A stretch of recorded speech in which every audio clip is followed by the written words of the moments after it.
بسم اللہ الرحمن الرحیم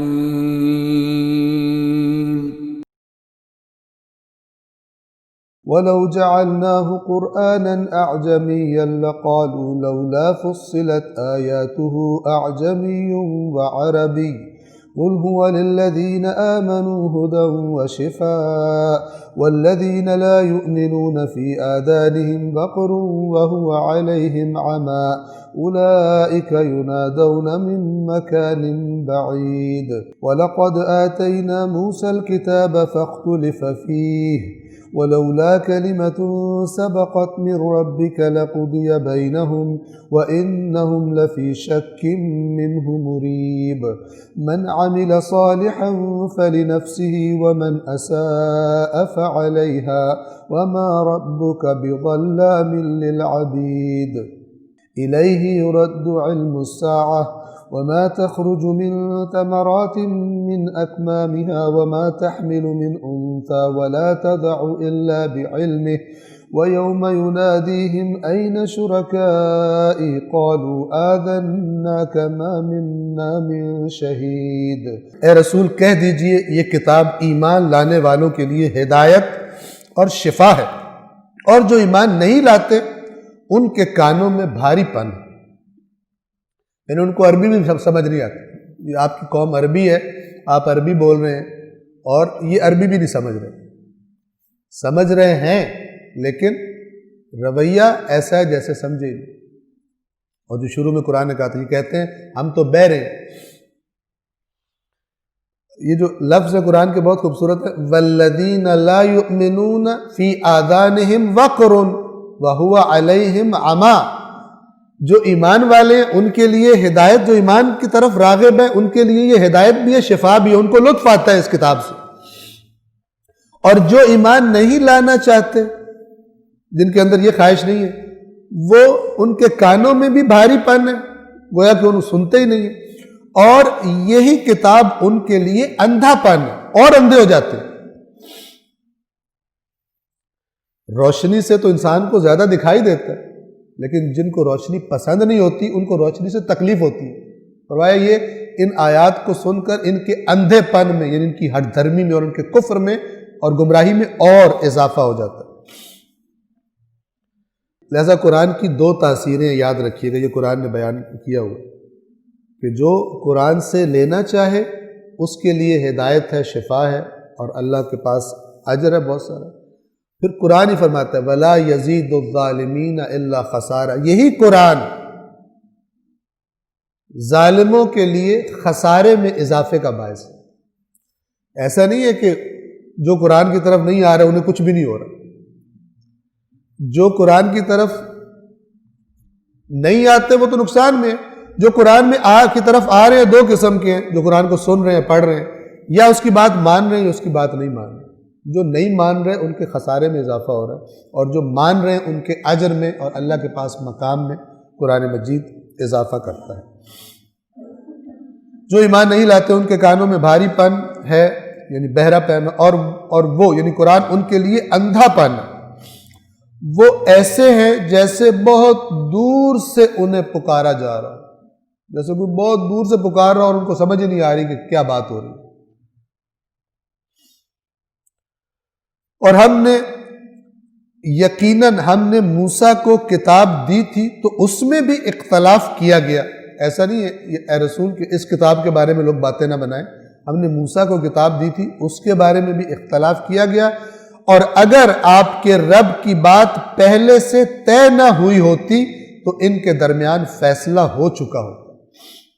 یعنی اللہ نے مہلت طے، بات کا مطلب کیا ہے؟ اگر خدا نے یہ نہ طے کیا ہوتا کہ ایک معین وقت تک مہلت ہے ان کے پاس تو پھر اللہ کا فیصلہ ہو جاتا ہے، یعنی عذاب آ جاتا ہے۔ لیکن خدا نے چونکہ ایک بات طے کی ہوئی ہے پہلے سے، لہٰذا ان کو مہلت دی جا رہی ہے۔ اور وہ یقیناً اس قرآن کے بارے میں شبہ پیدا کرنے والے شک میں پڑے ہوئے۔ شکن ایک ہوتا ہے عام شک، ایک ہے شکن مریب۔ یہ وہ شک ہے کہ جو دوسروں تک بھی انسان اس کو آگے لے کے جاتا ہے، خود تو ہے ہی ہے، خود تو تردد میں پڑا ہوا ہے، دوسروں کو بھی گمراہ کرتا ہے، دوسروں کو بھی شک و شبے میں ڈالتا ہے۔ فرمایا کہ یہ اس قرآن کے بارے میں اس شبہ ڈالنے والے تردد اور شک کا شکار، یعنی خود بھی گمراہ ہیں اور دوسروں کو بھی قرآن مجید کے بارے میں گمراہ کرتے، دوسروں کو بھی قرآن مجید کے بارے میں تردید کا شکار کر دیتے۔ آپ دیکھیں کہ اللہ نے کتنی زیادہ اس قرآن مجید پر زور دیا اور امت نے اس قرآن سے دور جانے میں کتنا کمال دکھایا اس کے باوجود۔ آپ پورے قرآن میں وہ آیات دیکھیں جس میں اللہ نے صرف قرآن کا ذکر کیا، اپنے قرآن کی تعریف کی اور کہا یہ میں نے بھیجا ہے، حکیم، حمید، عزیز، سب کچھ کہا ہوا، پھر بھی یہ قرآن آج دیکھیں مسلمانوں کی زندگیوں میں کتنا۔ جو نیک عمل کرتا ہے وہ اپنے لیے ہی کرتا ہے اور جو برا کام کرتا ہے خود اپنے ہی خلاف کرتا ہے، یعنی یہ اللہ کا قانون ہے، جو نیک کام کرے گا فائدہ اسی کو ہے، اللہ کو کیا فائدہ ہوگا، جو برائی کرے گا اس کا وبال بھی، اس کا عذاب بھی اسی کو چکھنا پڑے گا۔ اور آپ کا رب تو بندوں پر قطعاً ظلم کرنے والا نہیں ہے، یعنی یہ تمہاری اپنی کمائی ہے، اچھی یا بری، تمہارا اے رسول آپ کا رب بندوں پر ہرگز ظلم نہیں کرتا۔ قیامت کا علم اللہ کی طرف پلٹا دیا جاتا ہے، یعنی قیامت کا علم صرف اللہ کے پاس ہے، اللہ کے علاوہ کسی کے پاس قیامت کے دن کا علم نہیں ہے کہ وہ کب آئے گی۔ چند جگہوں پر قرآن نے فرمایا لوگ آپ سے پوچھتے ہیں قیامت کب آئے گی، جواب نہیں دیا اللہ، فرمایا کہ ان سے کہہ دو کہ اس کا علم میرے اللہ کے پاس ہے۔ کبھی فرمایا ان سے کہہ دو ہو سکتا ہے وہ تمہارے قریب ہی آ گئی ہو، لیکن یہ نہیں، اس کو معین نہیں فرمایا۔ قیامت کا علم تو اللہ کی طرف ہی پلٹا دیا جاتا ہے، اس کے علم کے بغیر نہ کوئی پھل اپنے شگوفوں سے نکلتا ہے۔ آپ نے دیکھا ہوگا پھل پر پہلے ایک کور چڑھا ہوتا ہے جس کے اندر سے پھر وہ دوبارہ وہ چیز، سب سے پہلے جب پھل نے بننا ہوتا ہے تو ایک اس کا شگوفہ ہوتا ہے جس کے اندر سے پھر وہ اصل چیز باہر نکلنا شروع ہوتی ہے۔ اس کے علم کے بغیر نہ کوئی پھل اپنے شگوفوں سے نکلتا ہے اور نہ کوئی مادہ حاملہ ہوتی ہے اور نہ جنتی ہے، یعنی سب چیزیں اس کے علم میں، نہ کوئی حاملہ ہونے والی جو حاملہ ہوتی ہے وہ بھی اس کے علم میں ہے، اور جب وہ بچہ جنتی ہے تو بھی اس کے علم سے ہوتا ہے، کوئی بھی چیز اس کے علم سے باہر نہیں ہے۔ اور جس دن وہ انہیں پکارے گا کہاں ہیں میرے شریک، تو وہ کہیں گے